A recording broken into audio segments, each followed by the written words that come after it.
Assalamualaikum warahmatullahi wabarakatuh. Hai, bagaimana kabarnya? Semoga kita selalu sehat ya, sehingga kita dapat semangat dalam belajar.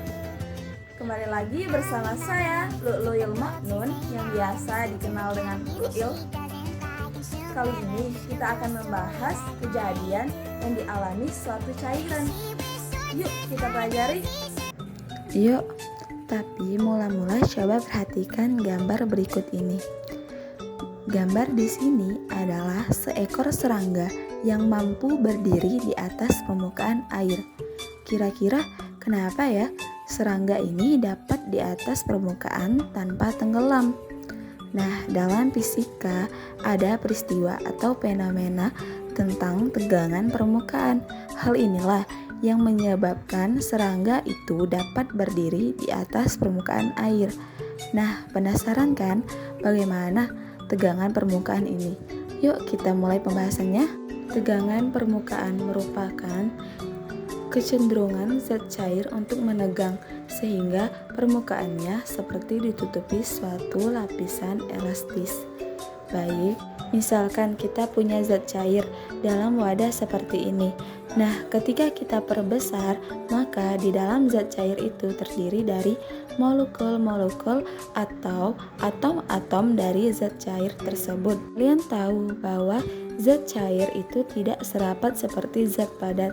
Jika kalian amati salah satu molekul yang berada di tengah-tengah seperti ini, maka dia akan mengalami gaya tarik-menarik antar molekul seperti ini.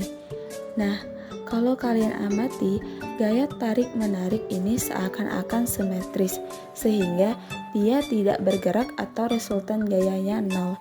Tapi, bagaimana jika kalian amati molekul yang berada di paling atas atau permukaan airnya? Maka dia akan seakan-akan resultannya itu menarik dia ke arah bawah, sehingga akan terbentuk lapisan elastis.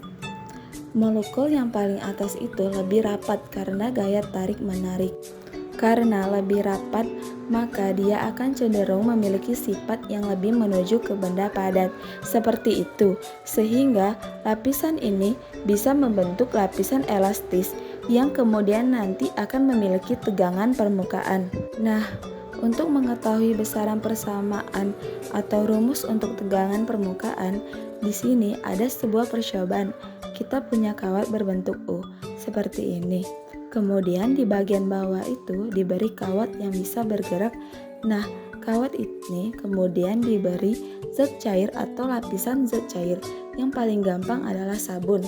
Misalkan panjang kawat itu adalah L, jadi kawat yang bergerak itu panjangnya L. Nah, ketika diberi lapisan sabun, maka dia akan tertarik seperti ini. Hal ini dikarenakan lapisan sabun itu memiliki tegangan permukaan yang arahnya ke atas, sedangkan kawat memiliki berat yang arahnya ke bawah. Lalu bagaimana mengetahui besarannya? Gaya yang bekerja. Nah, kita harus kembalikan lagi kawat tersebut ke posisi semula. Berarti kita tarik kawat tersebut ke arah bawah seperti ini.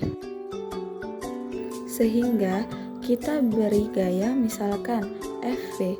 Nah, dari sini kita tahu bahwa kondisi ini sudah setimbang sehingga berlaku hukum 1 Newton, yaitu sigma F sama dengan 0. Kemudian kita memasukkan persamaannya sehingga diperoleh F dikurangi W dikurangi Fb sama dengan 0 atau F sama dengan W plus Fb. Ini adalah cara untuk mengetahui tegangan permukaan suatu zat cair. Yang kita contohkan tadi adalah sabun. Nah, tegangan permukaan sendiri dapat dirumuskan sebagai berikut. Tegangan permukaan dilambangkan sebagai gamma, yaitu gaya persatuan panjang permukaannya. Jadi, gaya yang bekerja pada panjang permukaan tertentu. Nah, pada percobaan ini permukaannya itu ada 2. Lapisan depan, lapisan bawah, sehingga D-nya bisa kita ganti jadi 2L.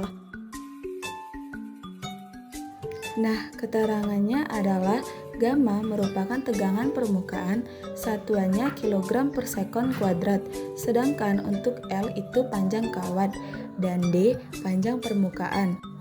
F gaya tegangan permukaan. Baik teman-teman, saya harap kalian paham tentang konsep tegangan permukaan ini. Nah, apabila belum paham, silakan bisa diulangi kembali untuk play video ini. Kemudian jika sudah, kalian bisa lanjut ke materi berikutnya. Untuk materi tegangan permukaan cukup sekian. Wassalamualaikum warahmatullahi wabarakatuh.